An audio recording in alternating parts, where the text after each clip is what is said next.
지난 한 주일 동안 삶의 현장에서 또 각 가정에서 움직이는 교회로 계시다가 이 안식의 시간에 다 함께 모여서 또 우리의 교회 또 하나님의 교회에 오신 것 환영합니다. 그리고 찬양의 가사처럼 우리의 뜻이 일상생활 가운데에서 또 하나님의 뜻이 이루어지는 귀한 이 안식일 또 우리들의 모임이 되었으면 좋겠습니다.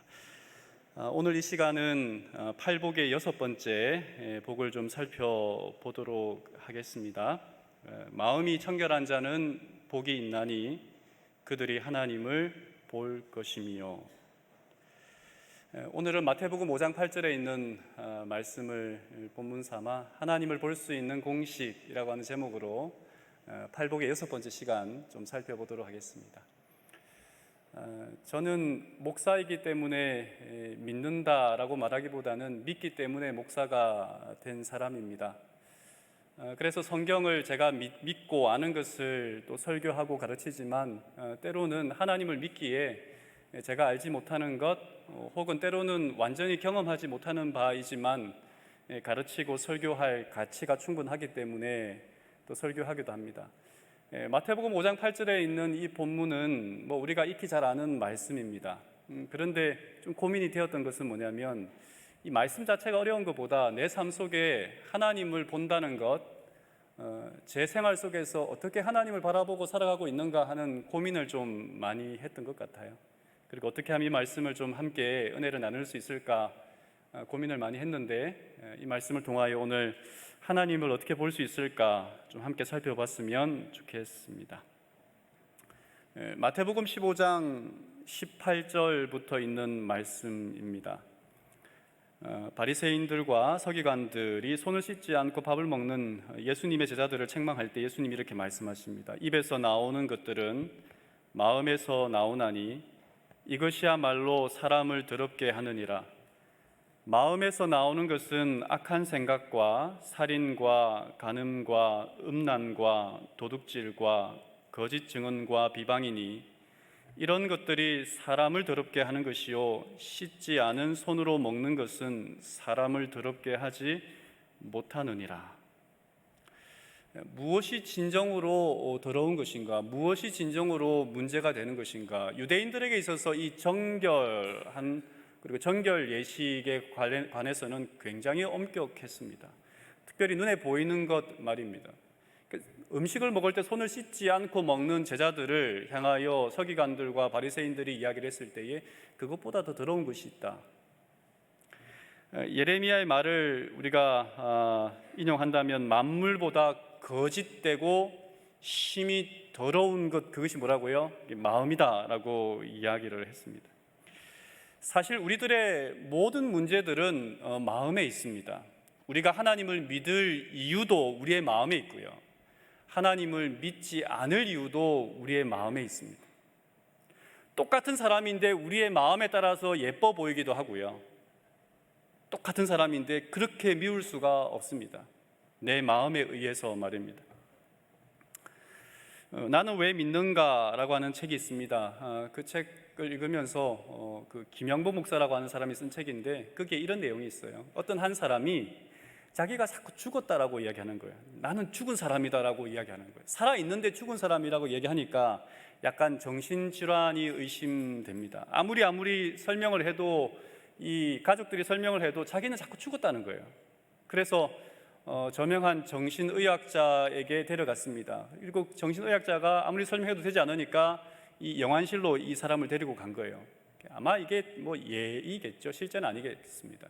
영안실에서 한 시체를, 해부용 시체를 꺼내서 그 사람, 자기가 가지고 있는 칼로 시체를 이렇게 찔렀을 때 피가 나오지 않았어요. 보라고, 죽은 사람 피가 안 나온다고. 그랬더니 이 사람이 자기가 죽었다라고 말하는 사람이 그 의사의 칼을 재빨리 뺏어서 자기의 팔을 이렇게 그는 겁니다. 보라고, 죽은 사람도 피가 난다고. 그러니까 자기가 죽었다고 생각하니까 아무리 설명해도 다른 이런저런 예를 들어도 믿지를 않는 것입니다. 사람의 마음이라는 것이 이렇습니다. 마음이 정한 것밖에 보지 못합니다. 내 마음이 생각한 대로만 바라보고 내 마음대로 어떤 일을 판단한다는 말입니다.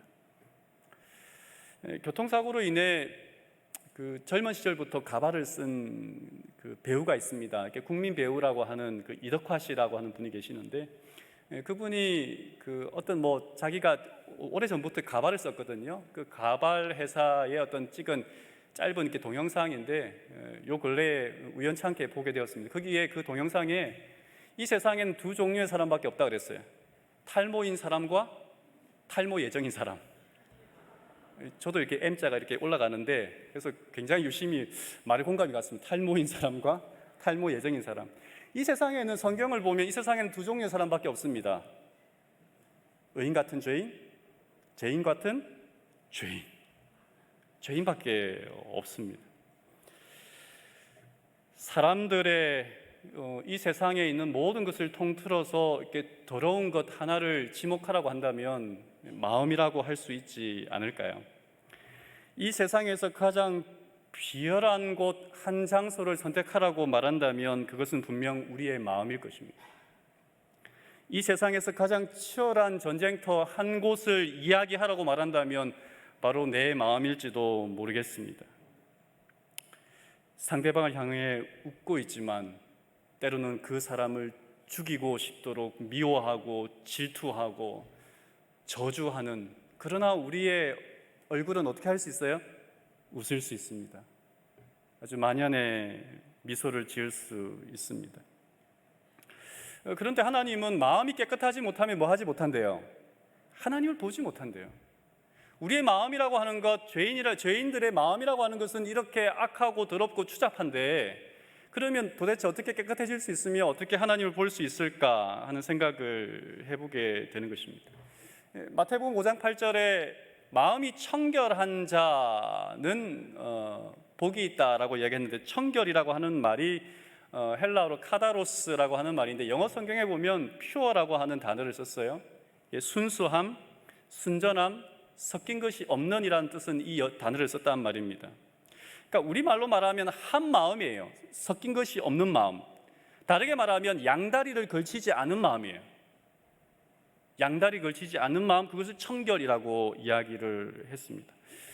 근데 청결이라고 하는 말은 이게 결벽증과 좀 다릅니다. 제가 아는 어떤 분들이 이렇게 집에서 제가 아는 어떤 후배가 있어요. 그 후배는 집에 들어오면 손을 씻지 않고 발을 씻지 않고 옷을 갈아입지 않으면 그 안방에도 못 들어가요. 그래서 야, 그렇게 어떻게 사냐라고 했는데, 그거보다 더 심하게 어떤 청결에 대하여 어떤 결벽증을 가지고 있는 분들이 있습니다.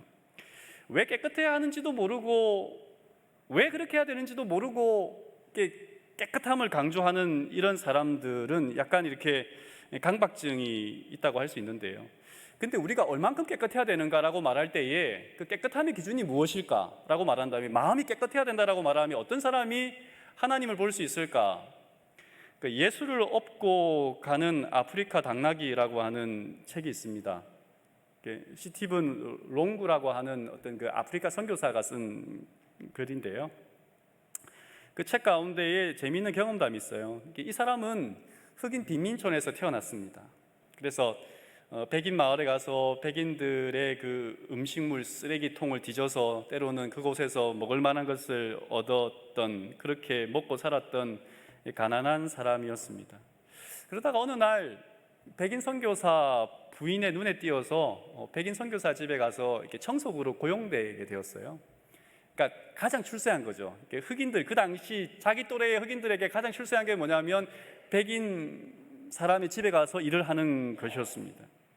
그런데 그가 맡은 것은 뭐냐면 청소하는 것이었어요. 근데 출근해 보니까 청소할 게 없어요. 자기 눈에 볼 때 도대체 이렇게 깨끗한 집에 치울 것도 없는 이곳에 왜 나를 고용했을까 하는 생각이 드는 거예요. 하루 종일 놀았습니다. 하루 종일 놀고 주인이 안 보이면 왔다 갔다가 집도 구경하고 그랬더니 이 백인 선교사 부인이 이 사람을 잘랐어요. 청소는 안 하고 지저분한 발로 우리 집을 왔다 갔다 하면서 오히려 뭐 했다는 거예요? 지저분하게 했다는 거예요. 그러니까 이 흑인 소년 눈에는 그 집이 뭐 할 게 없고 청소할 게 없고, 백인 이 아줌마 눈에 보기에는 뭐 한 거예요? 너무 지저분하게 만들어 놓았다는 것입니다. 도대체 깨끗함의 기준이 무엇일까 하는 생각을 해본다면, 마음이 청결하다라고 말할 때 그 기준이 사람입니까? 아니면 하나님입니까? 하나님의 눈에 청결해야 돼요? 사람의 눈에 청결해야 돼요? 사람의 눈은 아니겠죠. 하나님 눈이겠죠. 여러분, 청결이라는 말을 이런저런 무슨 비유를 좀 들어볼까, 성경에 나와 있는 이 청결이라는 단어를 가지고 생각해 보다가 이런 좀 가정을 해보았습니다. 식탁이 있어요. 저희 집 식탁인데, 이 식탁 위에 한국 사람이면 다 좋아하는, 아마 나태규 전도사 빼고는 다 좋아하는 김치가 있습니다.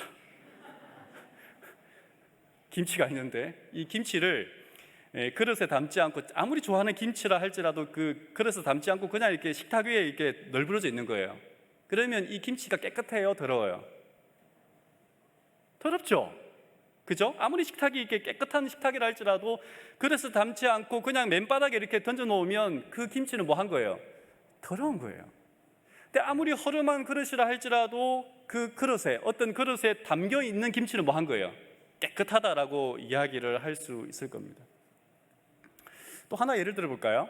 이렇게 삼각형, 사각형, 그리고 색깔도 다양한 이런 어떤 도형들이 있습니다. 이것을 좀 이렇게 정돈시키면 어떤 모양대로 이렇게 한번 모아봐요. 모양대로 모았는데 그래도 뭔가 좀 이렇게 정돈되지 않은 느낌입니다. 그래서 모양대로 모았을 때에 이거 또 색깔별로 좀 분류하려고 또 질서대로 한번 해보려고 이렇게 애를 씁니다. 여기에다가 예를 들어 이제 X표, 별표를 하나 이렇게 추가했다라고 이야기를 했을 때에 이것을 좀 이렇게 정리를 해 본다면, 이렇게 하면 조금 더 깨끗해 보입니까? 그리고 이렇게 간다면 좀 더 깨끗하겠죠. 그리고 이렇게 옆으로 간다면 더 깨끗할 겁니다. 더 정리가 되어 보일 겁니다. 그리고 조금 더 정리한다면 같은 색깔끼리 그리고 같은 모양끼리 이렇게 정리하면 더 정돈되어 보일 거예요. 이것처럼 어떤 색깔을 분류하고 통일성 있게 정리되고 그리고 질서 있게 줄지어 놓은 이 상태를 뭐라고 이야기할 수 있냐면 청결이라는 말로 이야기할 수 있습니다. 오늘 이 마태복음 5장 8절에 쓰여진 그 청결이라고 하는 단어 말입니다. 그래서 야고보서 4장 8절에 있는 말씀은 이렇습니다. 하나님을 가까이 하라, 그리하면 너희를 가까이 하시리라. 죄인들아, 잘 들어보십시오. 죄인들아, 손을 깨끗이 하라. 어떤 마음을 품은 자들아? 두 마음을 품은 자들아. 마음을 뭐 하라고요? 성결하게 하라.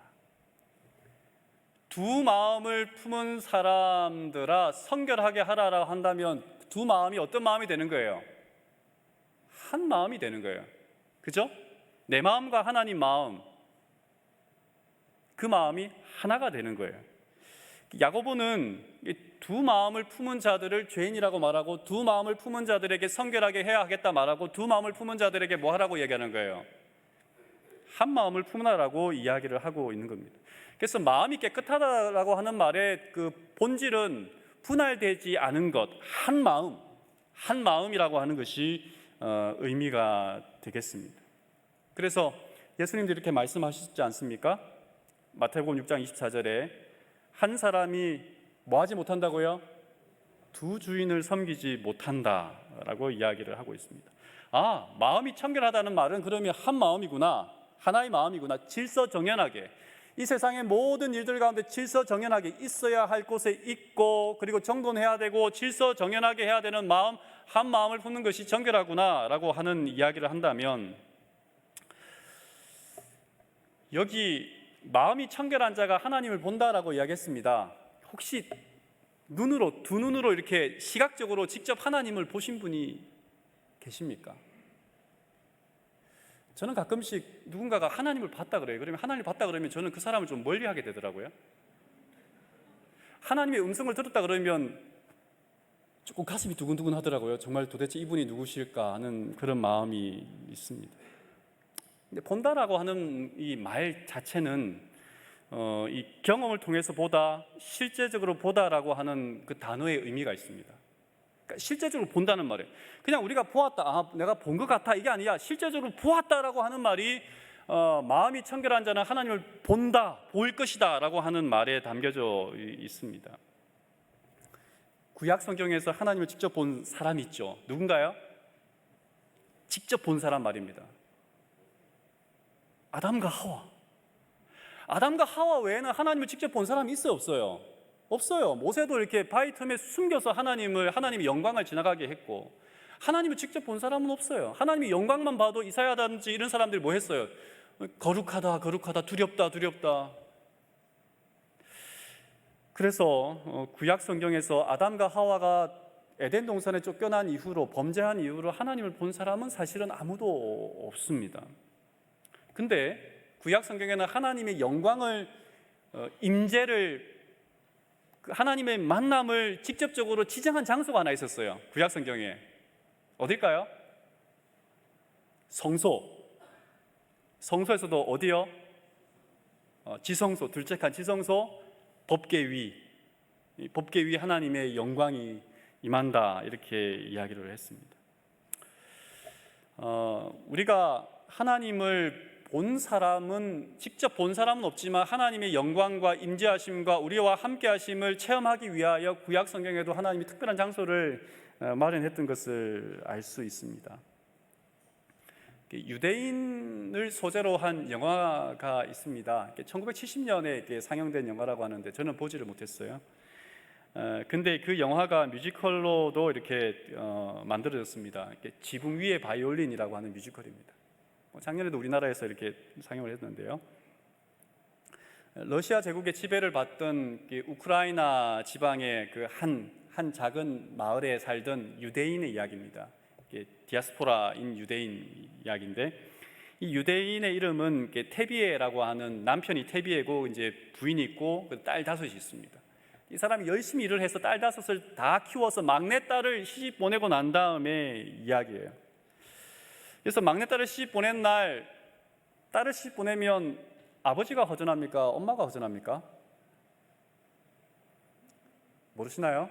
아버지가 허전할 것 같은데, 테비에가 너무 허전해가지고 이렇게 묻습니다. 부인에게, 당신 나를 사랑하오? 그랬더니 부인이 이렇게 말합니다. 사랑이요? 글쎄 25년간 당신 5아이를 낳고 길러 시집 보낸 것이 사랑 아닌가요? 남편이 또 묻습니다. 그런 것 말고 당신 나를 사랑하냐 말이오? 아내가 또 말합니다. 사랑이라니요? 지난 25년간 당신과 함께 소와 양을 키우고 수없이 이사하며 함께 겨울과 여름을 지낸 것이 사랑이 아닌가요? 남편이 또 묻습니다. 당신 정말 나를 사랑하냔 말이요? 아내가 말합니다. 사랑이요? 내 속으로 난 자식들도 다 우리를 떠났어요. 그런데 나는 지금 당신 옆에 있지 않나요? 무엇이 사랑인데요? 이렇게 말을 합니다. 우리가 하나님을 보았다, 하나님을 만났다라고 하는 것에 대하여 어떤 사람은 나는 하나님을 본 적이 없습니다. 나는 하나님을 만난 적이 없습니다. 나는 하나님이 나와 함께 한 것을 한 번도 경험한 적이 없습니다라고 이야기할 분들이 있을지 모르겠습니다.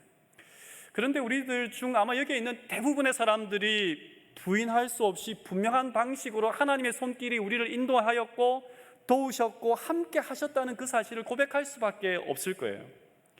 육신의 질병에서 노임을 받은 분도 있을 테고, 혹은 생각지 않은 그 길이 열리는 경험을 한 분도 있을 테고, 정말 경제적으로 너무 어려워서 이러다가 죽겠다라고 하는 그런 상황임에도 불구하고 하나님께서 어딘가에서 도움의 손길을 주신 것도 있었을 것입니다.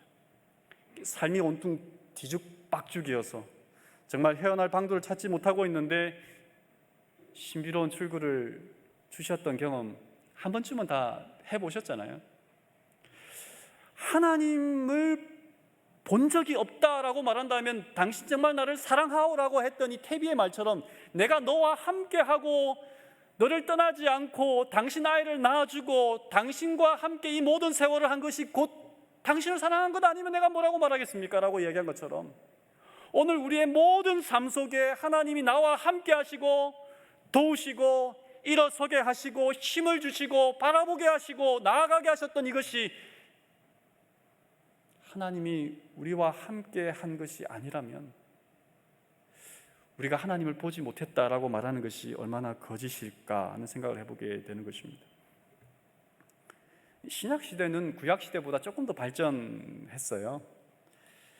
구약 시대는 하나님을 보는 것이 시각적으로는 그 성소의 어떤 둘째 칸, 어떤 특별한 선지자를 통하여 보여주셨습니다. 근데 요한복음 14장 8절에 있는 말씀을 보니까 구약 시대에 없던 또 다른 어떤 이렇게 발전되어진 하나님을 보는 방법이 생겼습니다. 8절, 빌립이 이르되 주여 아버지를 우리에게 보여 주옵소서. 그리하면 족하겠나이다.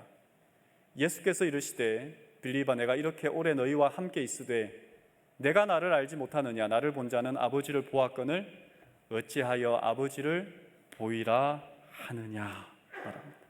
나를 본 자는 아버지를 보았다. 보았다라고 하는 이 말이, 보다라고 하는 이 단어가 마음이 청결한 자는 하나님을 볼 것이며라고는 그 단어와 같은 거예요.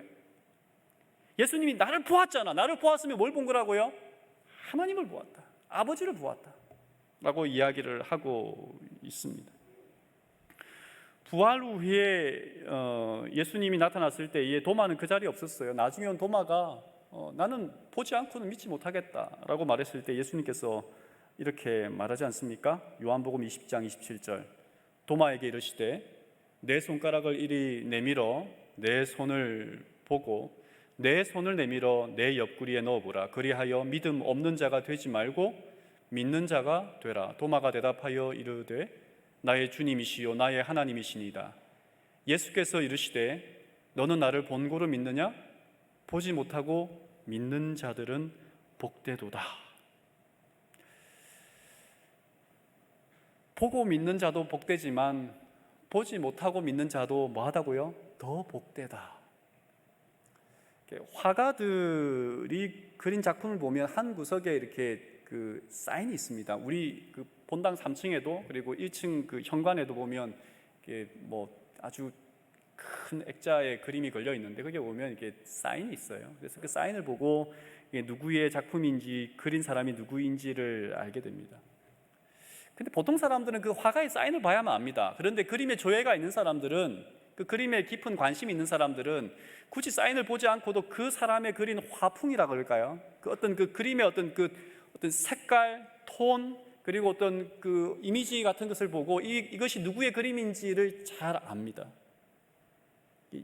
굳이 사인을 보지 않아도 그 그림을 보고 누구의 작품인지 알게 된다는 말입니다. 이 세상의 모든 것들이 하나님의 작품인 것을 하나님 뭐 하셨어요? 알 수 있도록 하나님이 이렇게 창조하셨습니다. 많이 망가졌지만 말입니다. 그런데 보는 것으로 알지 못하는 사람들에게 그것이 하나님께서 이 세상을 창조하셨고 우리와 함께 하셨고 우리를 사랑하신다는 것을 알게 하기 위하여 하나님께서 뭘 주셨어요? 여러분, 아담과 하와가 하나님을 직접 볼 때에는, 하나님을 직접 만날 수 있을 때에는 이 성경이 필요가 있었어요? 없었어요? 없었죠. 그죠? 아담과 하와가 범죄하기 전에는 성경이 필요가 없었습니다. 성경이 언제 주어졌어요? 하나님을 직접 만날 수 없는, 하나님을 직접 볼 수 없는, 하나님을 대면하여 볼 수 없는 사람들에게 준 것이 뭐예요? 성경이에요. 왜?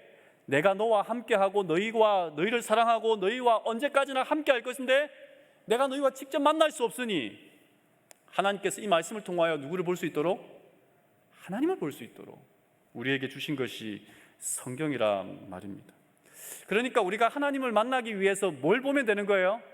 우리의 마음이 맑으면, 우리의 마음이 정결하면 오늘 여러분께서 성경을 펴고 하나님의 말씀을 볼 때 여기에 누구를 발견할 수 있는 거예요? 예수님을 만나고 하나님을 만날 수 있는 거예요. 근데 우리의 마음이 심란하고 여러 복잡한 마음이 있어서 성경을 읽으면 누구를 보지 못해요?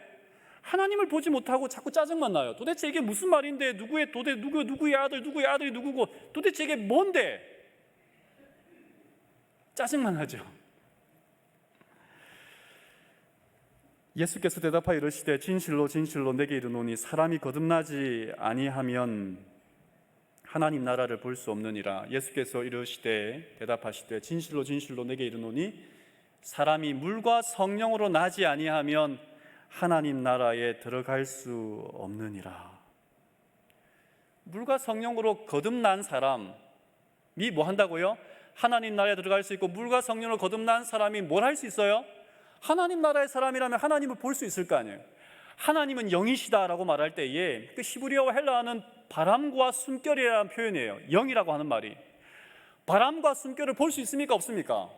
없어요. 보지 못하지만 우리는 바람이 있다는 것을 믿어요? 알아요? 믿어요? 보지 못하지만 안다는 말이에요. 물과 성령으로 거듭난 사람은, 다시 하나님의 자녀로 태어난 사람은 하나님이 나와 함께 하시고 나의 곁에 계시고 숨결보다 피부결보다 더 가까이에서 우리를 지켜주고 계신다는 사실을 뭐 할 수 있어요? 볼 수 있어야 돼요. 본다라고 하는 말은 우리의 시각적으로 본다라고 하는 것도 있지만 경험적으로 안다라고 하는 표현도 여기에 포함되어 있는 말입니다. 사실은 우리의 마음의 상태가 어지럽혀져 있거나 분산되어 있기 때문에 하나님을 보지 못하는 경우가 더 많습니다. 마음이 청결하다라고 하는 말은 무엇인가 집중되어 있다는 말입니다. 우리가 뭔가 어떤 생각에 사로잡혀 있을 때, 뭔가 우리가 관심이 갈 때 지나가서 간판을 보거나 혹은 라디오에서 어떤 뭔가 듣거나 아니면 책을 읽을 때에 뭘 봐요? 내가 관심 있는 거기에 집중하게 되면 그것이 들리고 보고 뭐 하게 돼요? 알게 되어집니다. 우리가 하나님께 관심을 가지고 있고 하나님께 집중되고 있고 하나님을 알고 싶어하는 마음이 있으면 하나님 뭐 해주시는 거예요? 알려주시고 들려주시고 보게 해주시는데, 우리가 하나님을 보지 못한다라고 하는 말은 다른 말로 뭐 하고 있는 거예요? 우리가 거기에 대하여 뭐 하고 있지 않다? 집중하지 않고 관심이 없다라고 하는 말로 바꿔 말할 수 있겠다 하는 것이죠. 하나님께 한번 제대로 집중해 보지 않고 하나님이 안 보인다, 하나님을 볼 수 없다라고 말하는 것은 정말 무책임한 그리스도인의 말이라 할 수 있겠습니다. 가만히 생각해 보면 우리들의 지난 생애는 이 다윗의 이 고백과 같은 거예요. 내가 사망의 음침한 골짜기로 다닐지라도 해를 두려워하지 않을 것은 주께서 나와 함께 하심이라. 주의 지팡이와 막대기가 나를 안위하시나이다. 때로는 불안으로 밤을 지새울 때도 있었을 거예요. 때로는 걱정, 근심으로 우리가 미래를 당겨서 걱정하면서 불안으로, 두려움으로 잠 못 이룰 때도 있었을 것입니다. 과연 이것이 잘 될까? 어떻게 될까? 어둠의 길을 혼자 걷고 있다고 느낄 때도 있었을 것입니다. 그런데 지나고 보면 다 뭐라고요? 다윗의 고백처럼 사망의 음침한 골짜기를 다닐 그때에도 하나님께서 뭐 하셨다고요? 나와 함께 하셨다라고 이야기할 수밖에 없는 것입니다. C.S. 루이스가 순전한 기독교에서 이런 말을 했습니다. 여러분이 하나님을 알고자 할 때 그 주도권은 전적으로 하나님께 있습니다. 하나님이 자신을 보여주시지 않는 한 우리는 무슨 수를 써도 그를 찾을 수 없습니다. 실제로 하나님이 자신을 더 많이 보여주는 사람이 있는데 이것은 하나님이 그들을 편애하시기 때문이 아닙니다. 마음과 됨됨이가 온통 잘못되어 있는 사람에게는 하나님도 자신을 보여주실 수 없습니다. 햇빛은 편애라는 것을 할 수 없음에도 불구하고 깨끗한 거울에 비추는 밝기만큼 더러운 거울에 환히 비출 수 없는 것과 같습니다. 달리 표현하면 다른 과학에서 사용하는 도구는 여러분의 외부에 있는 것들, 현미경이나 망원경인 것처럼 인 반면 하나님을 볼 수 있는 도구는 여러분 자신이라고 할 수 있습니다.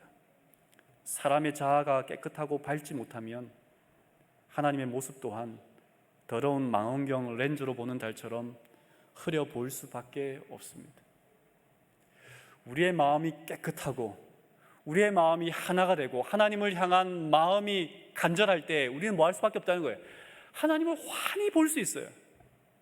여러분 가만히 손을 얹고 생각해 보세요. 우리가 언제 하나님이 나와 함께 하지 않는다고 고백해요? 내 마음이 어지러울 때. 우리가 언제 도대체 하나님은 내 곁에서 왜 나를 돕지 않을까라고 이야기해요? 우리가 하나님이 아닌 다른 것에 더 소망을 두고 거기에 힘을 두고 있을 때에 하나님이 나와 함께 하지 않는다고 생각해요. 근데 여러분 우리가 정말 어려운 고난을 당할 때, 힘든 일을 당할 때, 그때 우리가 마지막 최후의 수단으로 누구를 붙잡습니까? 하나님을 붙잡을 때, 그때 하나님의 음성이 들리지 않던가요? 하나님의 도움의 손길이 보이지 않던가요? 하나님께서 이렇게 나를 살게 하시겠구나라고 하는 희망이 생기지 않던가요? 우주 최초의 비행사인 1961년 우주에 간 구소련의 유리 가가린이 우주에 가서 하나님 신을 만났습니까? 라고 질문했을 때 이렇게 말했다 그래요. 지구는 푸른 색깔 뿐이었습니다. 그러면서 그는 우주에서는 어떤 신의 흔적도 발견하지 못했다라고 이야기했어요.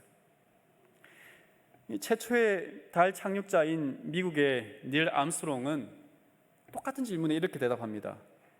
우주 공간을 다스리는 하나님을 보았습니다. 한 사람은 똑같은 우주에 갔는데 못 보았다 그러고, 한 사람은 똑같은 우주에 갔는데 보았다라고 얘기하는 거예요. 뭔 차이예요?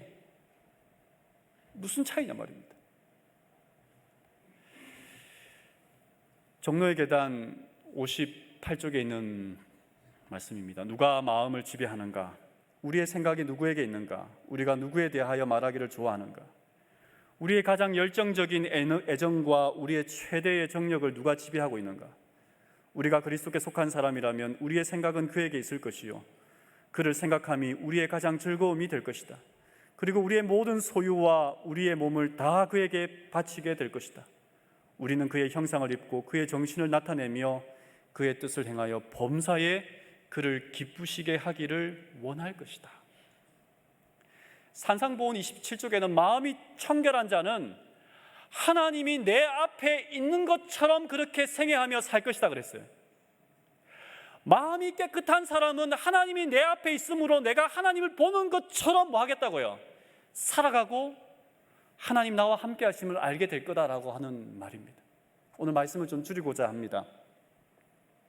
야고보서 4장 8절에 있는 말씀은 하나님을 가까이 하라, 그리하면 너희를 가까이 하시리라 라고 이야기를 합니다.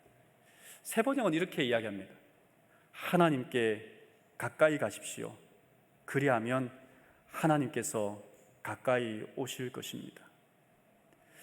이 말씀을 제 말로 바꾸어 본다면 하나님을 더 절실하게 찾으십시오.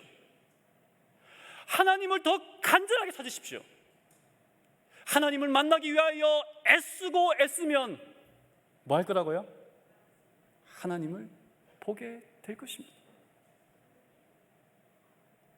우리의 마음속에 다시 한번 우리의 생각이 무엇, 어떤 사물, 어떤 사람, 어떤 우리의 출세와 명예와 어떤 배움, 이런 것이 아니라 하나님이 우리의 최고의 관심사가 되므로 하나님을 보고 하나님이 보여주기를 즐겨하는 우리 모두가 되기를 간절히 바라면서 말씀을 드리겠습니다.